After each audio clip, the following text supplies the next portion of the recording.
Ready?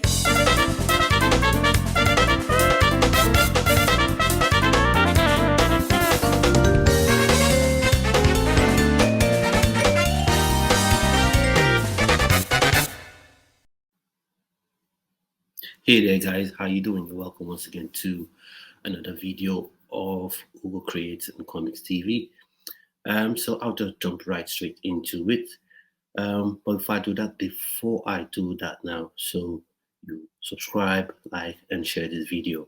And thanks for those of you who have been watching the video so far. So now, Minority Report, what DC and Marvel Comics don't want you to know. Yeah, what they really don't want you to know. They're not actively trying to stop you from knowing it, but they don't want you to know it. They really don't want you to know it as a creator, especially as a minority creator. That you're black, Latina, whatever, as a minority creator. What the big two and other mainstream publishers don't want you to know is you can create outside your demography. For instance, I'm a black person, I'm a black man. You may be a black person as well watching this video. What Marvel and DC don't want you to know is you can actually create characters that are not black. You can create characters that are white, you can create characters that are Latino, that are Indian, that are Chinese, that are Japanese. You can't actually create, characters that cross a broad spectrum of demographies. But I've seen a lot of black creators, when they create characters, all the characters are black. Now, I'm not trying to be controversial or anything like that, but one, I feel it does not reflect reality. Secondly, I feel strongly that you narrow your sphere where you can sell your sort of characters. Not to say other demography groups can read characters made by other demographics. Say a white person can read characters made by a black person, but you narrow you narrow what you can actually do. You narrow what you can sell. You narrow the stories you can tell.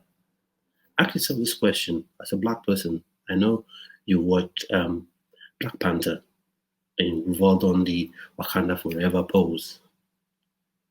We've all said the catchphrases. We don't do this here. And Marvel has made a lot of money from it. Billions. Made at least $1 billion plus from sales of the movie, from movie sales, movie tickets, and all that stuff. Not talk about comic book sales, merchandise sales, toy sales, and all that stuff. DC does the same thing. DC, they have the Black Lightning TV show that was on Netflix some years ago, at least a couple of years ago. They have Superman, the Superman comics, Superman TV series, Justice League, Young Justice, across a broad spectrum. But each time minorities want to create a character, somehow we get stuck in this place where we feel that we must create only black characters. Now, for me, most of my characters, I would say, are 85 to 90% black. No apologies whatsoever for that. But look, when I look at my story, there's some characters that I just knew how to be white, so I could tell the story rightly. So the story can be told rightly. And why Marvel doesn't want you to know this is because then they know you are beginning to learn to operate like a business. You're not just a crusader, but now you're a business and a real, true storyteller. Because stories reflect life. And so comic books reflect life. So you can have a story where you're just talking about where everything's about black people or everything's about Hispanic people. You narrow the appeal of your stories. That's just the truth. You narrow the appeal of your stories. And you might rub some people off the wrong way. Not because they're necessarily racist or bigots or anything of the sort, but because they don't seem to get the reality of your stories. And you rob yourself as well, financially and commercially. You do. You do. So I want Black creators, Hispanic, any member of the minority groups, you're creating a character. Like, for instance, a woman. If you create, you can, of course, create women characters, female characters, 100%. But don't restrict yourself to saying, oh, I'm a woman now. I must create, all the characters I create must be women. No men, just women. You're restricting yourself. You're restricting yourself. And usually the argument I get, in response to this is representation. We must create our own characters. If mainstream comics won't create these characters, we will create our own. But the truth is, the mainstream industry, mainstream big players are creating characters that cut across different ethnicities. It's just that particular ethnicity, particular race dominates in terms of the numbers of characters created. So, fair dues, you can have, if you create 10 characters for a black person, for instance, if 7 of those characters can be black, but 3 can be white. I'm not saying you should shoehorn characters where they don't fit, but ask yourself when you're telling a story. When you're telling a story, when you're writing that script, when you're working on the panels, when you're creating a character, a villain or a hero, or a supporting character, or that guy that gives the hero some sort of support. Ask yourself, what was what did I get? What was the picture I had in my mind when I was creating this character? Was it just a black character? Or is it actually a white character and I forced it to be a black character because I wanted to remain true to, my blackness. I wanted to remain true to, representation, which is good. It's very good. Don't get me wrong. It's very good. It's very good to, create minority characters, that reflect, that you can see yourself in. That's a black person. You open the page of comic books, you can see someone that looks like you. The kid, in Brooklyn, can open a black kid in Brooklyn can open a comic book and see themselves. A kid in Nigeria, in Lagos, can open a comic book and see someone who looks like them, and see someone that speaks the dialect, but they speak maybe Yoruba, Igbo, Kalabari, Query, So it's joy. It's something that would be joyous for that kid, something that could inspire that kid. 100%, no doubt about that.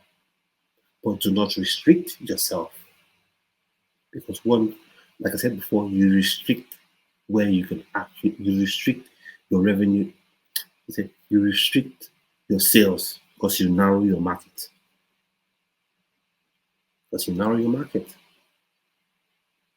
You narrow your market. And like I said in Marvel, with Marvel, they wrote a story about, or at least they own the rights to Black Panther, made billions from the movie.